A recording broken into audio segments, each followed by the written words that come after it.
네, 지난 시간 스터디 관련된 영상을 또 만들었습니다. 어, 그거는 지난 스터디 영상 50분 45초경에 보면 example 1.4.10이 나오는데요. 그 문제는 뭐냐면 벡터 공간 P2가 있는데 2차 이하 방식이죠. 여기에 이제 그 적분 형식으로 된 이 스탠다드 이너 프로덕트가 주어진 이제 내적 공간입니다. 여기에 미분 선형 변환 D가 있는데 이 D의 수반 사상, 예, 어드 조인트 트랜스포메이션을 찾는 문제였는데요. 지난 시간에 이제 그 답을 찾았습니다. 교재가 잘못돼 있었고, 어, 그, 그 일반형인 그 2차 이하 다항식의 일반형인 요거를 요렇게 바꿔주는 어떤 그 선형 변환이었죠. 예, 이걸 찾았는데, 그래서 이게 이제 구체적으로 위 내적 공간의 두 원소 3-2x 플러스 30x 제곱하고 마이너스 5 플러스 12x 이 다항식 두 개를 가지고 이 트랜스 그 어드 조인트 트랜스포메이션의 정의에 해당하는 식이 성립하는지를 보는 거죠. 어, 그러니까 요게 원래는 이제 요게 V고 요게 W라고 하면은 그러니까 이게 일반형은 이거죠. 어떤 리니어 트랜스포메이션이 있어서 V를 선형 변환해서 W하고 이렇게 내적을 하면은 그 값이 어, 요거는 뭐냐면은 이제 V가 그대로 둔 거죠. 예, V를 그대로 두고 요게 이제 T의 수반 사상 하고 수반 사상을 가지고 W를 변환시켜서 내적하는 거. 예, 요게 두 가지가 같다는 거잖아요. 이 정의를 그대로 쓴 겁니다. 이렇게. 그래서 요게 성립하는지를 이제 확인해 보는 건데요. 어, 그, 이거는 사실 뭐, 간단하게 할 수가 있죠. 이거를 지울게요. 지우고, 왜냐하면 여기다 그냥 집어넣으면 되는 거예요.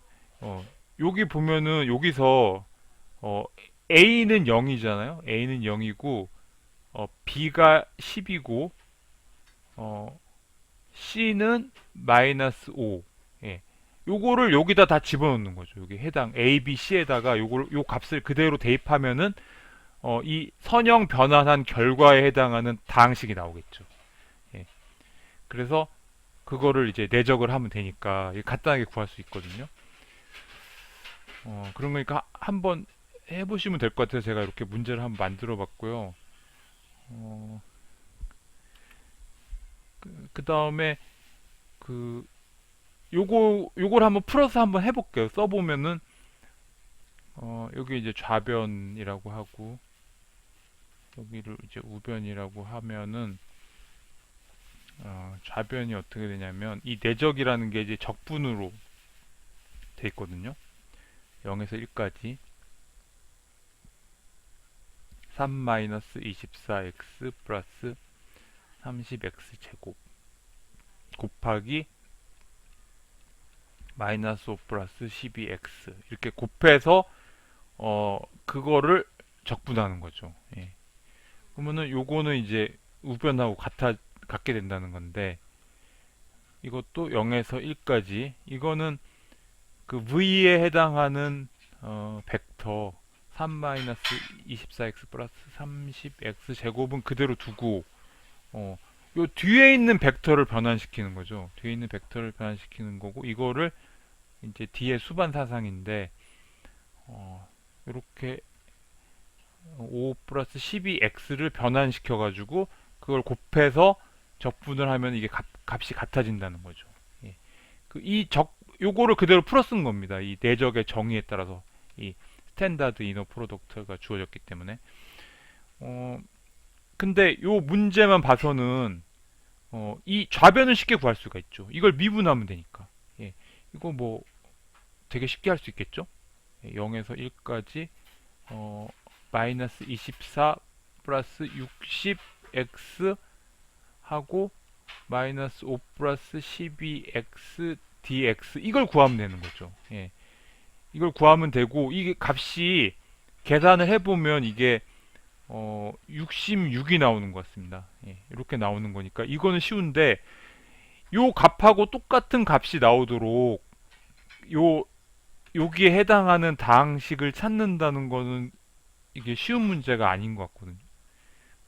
그리고 이게 어떤 특정 다항식 만이 아니라 일반적인 어떤 다항식을 넣더라도 여기서 요 두 번째 W에 해당하는 다항식을 변환시켜서 앞에 값하고 똑같이 만들어주는 요 함수를 찾는다는 거는 이게 봐도 쉬워 보이지가 않거든요. 근데 이거를 어, 푸는 방법이 있고 그 방법이 참 놀라운 면이 있는 것 같습니다.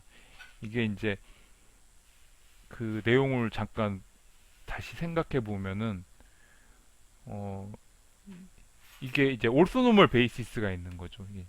그 세 개의 원소로 된 올소노멀 베이시스가 있고 구체적인 그 하나하나의 그 벡터들은 이렇게 돼 있어요. 요 세 개의 벡터로 구성된 올소노멀 베이시스가 있고 어, 이게 그러니까 사실은 그 D라는 거는 쉽게 우리가 알 수가 있죠. 알 수 있는데 우리가 목표는 이거거든요. 예. 요거를 찾는 건데 요거를 직접 찾기가 굉장히 어려운 거죠. 그래서 이거를 이제 그 P2의 동형인 R3로 가져오거든요. 예. R3로 가져와서 이렇게 가져오면 좋은 점이 뭐냐면 그 선형 변환에 의해서 벡터들 간의 연산도 보존될 뿐 아니라 여기서 중요한 거는 어 이게 올소노멀 베이시스이기 때문에 그 요 P2에서 정의된 내적 있잖아요. 그 아까 적분 형식으로 정의된 내적. 그래서 두 개의 벡터를 적분 형식으로 내적한 거하고 여기 R3로 가져와서 두 개의 벡터를 닷 프로덕트 하는 게 똑같이 된다는 거죠. 예. 그래서 그 성질을 이용해서 이걸 푸는 거거든요. 그러면은 이리로 가져와서 또 C라는 이 베이시스가 주어져 있기 때문에 그 D의 행렬 표현도 쉽게 구할 수가 있어요. 그래서 이게 지난 시간에 구한 이게 행렬이거든요. 이게 행렬이니까 그러면은 요거를 쉽게 구할 수 있는 거죠. 요거를. 이건 어떻게 하냐면은 그냥 어 그 요거를 그 트랜스포즈를 하면 되는 거죠. 이거에 어 요렇게 예. 트랜스포즈를 하면 되거든요.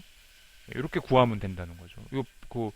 그 저기 요 위치만 바꾸면 되는 거죠. 예. 그래서 어 이건 이제 앞에 문제에 나오는 그 식을 다시 옮겨 썼는데요. 이게 아까 66이라고 했잖아요. 요거는 쉽게 구할 수 있는데 그러면은 요거는 어떻게 되냐 하면은 예, 색깔을 바꿔서 이렇게 하면은 이거를 이거 아까 앞에 우리 구한 거 저 수반 사상에 따라 직접 할 수도 있지만 이거를 이제 행렬 연산으로 바꿔서 한번 해보겠습니다. 그러면 이게 이제 내적이잖아요. 이게 이제 내적인 건데 이거를 닷 프로덕트를 사용하는 내적으로 바꿀 수가 있는 거죠. 어떻게 하냐면 요거의 좌표가 요거거든요. 그래서 요게 이제 어떻게 되냐면 1 루트 3 루트 5 이렇게 되는 거죠. 그래서 요거는 어떻게 되냐면 요 행렬 0 0 0 이렇게 하면 안 된다. 이게 트랜스포즈를 해야 되죠. 예. 컨주기 트랜스포즈인데 여기는 실수로만 돼 있으니까 그냥 트랜스포즈만 하면 되거든요. 2 루트 3 0 0 0 2 루트 15 0 0 0 이렇게 해서 요게 이제 이걸 나타내는 거죠. 그 수반 사상의 행렬 표현이고 그다음 요 벡터를 여기다 곱해야겠죠. 요 벡터는 여기 지금 요거를 좌표로 변환시키면 이렇게 되거든요. 그래서 1 루트 12 0 이렇게 곱하면은 요게 나오는 거죠. 요게 예. 요 부분이 이제 요 부분이 되는 거죠. 요 부분이. 그 다음에 여기서는 내적이 이제 적분 형식으로 되어 있는데 이 R3로 옮긴 다음에는 R3에 주어진 닷 프로덕트를 가지고 내적을 한 값이 이게 같게 나오는 거예요. 이렇게 신기하죠. 이렇게. 예. 그러면은 우리가 한 이 적분을 어 그 내적 이렇게 그, 그 행렬 연산으로 바꿔가지고 계산할 수 있는 거죠. 그래서 요거를 계산을 해보면은 어떻게 되냐면 1 루트 3 루트 5가 되고 닷 프로덕트 여기는 0이 되고요. 여기는 2 루트 3이 되고요. 여기가 이제 12 루트 5가 되는 것 같습니다. 이렇게 돼서 요거를 계산하면 1 곱하기 0은 0이니까 그건 안 하고 두 번째 한끼리 곱하면은 어떻게 되나요? 6이 되겠죠. 6 더하기 이렇게 곱하면 12 곱하기 5니까 60이 돼서 이게 66이 되죠. 예. 그래서 이렇게 같은 값이 나옵니다. 예. 그래서 이게 참 이게 도저히 이걸 찾기가 쉽지 않아 보이는데 요거를 그 어떤 그 수학의 구조를 이용한다고 할까요? 예. 그래서 어, 갓, 어떤 우리가 쉽게 풀 수 있는 어떤 다른 문제로 바꾸는 거죠. 예. 여기서는 어려운 문제인데 이걸 이렇게 R3로 가져와서 이렇게 행렬을 가지고 생각해 보면은 이런 행렬이 바로 요 그 D의 수반 사상의 행렬 표현이 되니까 행렬을 알게 되면 원래 그 리니어 트랜스포메이션도 찾을 수 있으니까요. 예. 그렇게 해서 이제 찾은 게 이거죠. 그 방법으로 찾은 게 이제 요 그 리니어 트랜스포메이션을 찾게 되는 거죠. 예. 그렇게 해서 해결한다는 게 좀 신기한 점 같았고요. 그 다음에 이거는 이게 뭐냐면은 이제 이게 V에 해당하는 거고 이게 W에 해당하는 건데 이 두 개의 내적은 이렇게 아까 말했듯이 이렇게 적분하는 걸로 규정이 되거든요. 그러면은 요 아래 면적, 요 면적하고 요 면적은 이제 플러스가 되기 때문에 더하고 그 다음에 여기 음수가 나와요. 요 부분이 음수가 되고 요 부분도 음수가 돼서 그거를 빼면은 더하고 뺀 이 면적이 요 내적을 한 값이 됩니다. 실수가 뭐 하나 나오겠죠. 근데 요 V를 갖다가 미분하면 이렇게 되거든요. 그러니까 DV가 이거죠. 예, 미분하면 이렇게 돼가지고 미분을 한 다음에 DV하고 W를 가지고 이렇게 내적을 하면은 그 역시 적분하는 거죠. 이렇게 적분 0에서 1까지 해서 dx를 하는 건데 그러면은 이제 요 부분의 그래프가 이렇게 나오거든요. 요 초록색으로. 그러면은 그 내적한다는 거는 요 면적을 구하는 거니까 여기에 면적이 되는 거죠. 예. 그래서 앞에 거보다 이 면적이 커지니까 내적의 값이 더 커진다는 걸 알 수 있죠. 예. 변하게 되거든요. 당연히 이 V를 변환을 시킨 다음에 내적을 하는 것이기 때문에 이게 더 내적이 유지가 안 되는 경우가 많거든요. 일반적으로는. 그래서 이렇게 변하게 되는데 더 커지는 거죠. 그래서 요 같은 내용을 우리가 이제 전혀 이게 관련이 없어 보이지만 요거를 이제 R3로 옮겨와서도 생각할 수 있거든요. 그래서 여기 A로 표시된 점까지의 벡터가 요거 그 V에 해당하는 요 그 다항식을 CA에서 좌표로 표현한 거예요. 요 좌표고 그리고 요 검은색으로 된 요 C 있잖아요. C. 예. C가 바로 요 마이너스 5 플러스 12x의 그 좌표로 표현한 거의 벡터 형식인 거죠. 예.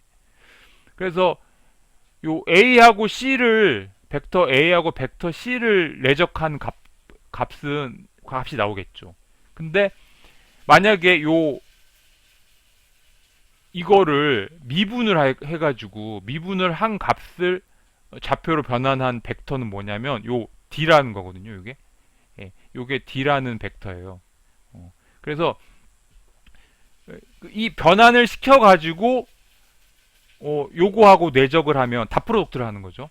예. 요거를 닷 프로덕트를 하면은 값이 훨씬 커지겠죠. 왜냐하면 이거보다 A보다 길이도 늘어나고 또 C하고의 각도도 더 훨씬 작아졌잖아요. C하고 거의 같은 선에 있는 것처럼 보일 정도로 각도가 줄어들었으니까 내적 값이 훨씬 커지겠죠. 예. 그래서 요 앞에서 본 것처럼 이렇게 내적이 커지는 거랑 요게 상응하는 거죠. 예. 그래서 요렇게 그 식으로나 그래프로만 봐서는 이거랑 관련이 없을 것 같은데 사실은 이게 서로 어, 같은 것을 다른 관점에서 바라보는 예, 바라봐서 이렇게 답을 구할 수 있는 거죠. 그렇고 그 다음에 이제 요거는 이제 V는 그대로 두고 어, 그 뒤에 수반 사상에 의해서 아까 W를 바꾼 게 요 벡터거든요. 예. 그래서 두 개를 곱해가지고 역시 내적을 해보면 두 개를 곱하면은 그래프가 이제 요런 꼴이 나와요. 그래서 요게 면적, 예, 요 면적을 구하면은 요 적분값이 나오겠죠. 그래서 이 두 개의 적분값이 같게 됩니다. 예, 이게 바로 우리 그 수반 사상의 정의니까 이렇게 내적 간격이 같게 된다는 거거든요. 그래서 결국 요 면적이 요 빨간색 면적이 같아진다는 거죠. 예, 그래서 요 내용 지난 시간에 했던 거를 실제 구체적인 다항식을 집어넣어 갖고 한번 어, 그게 맞는지 정의가 맞는지를 한번 확인해 보는 문제를 한번 생각해 봤습니다.